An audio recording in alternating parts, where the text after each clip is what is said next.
Here we go. In 3, 2, 1.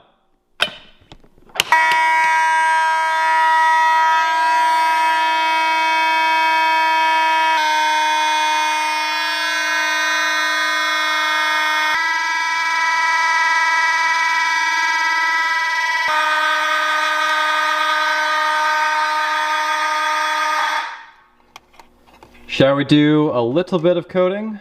Here we go.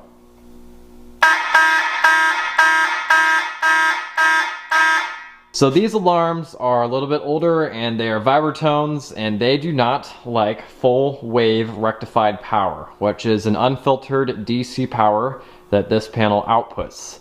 So in order to fix that, I have gone ahead and done the hack, which I've done once before. Essentially,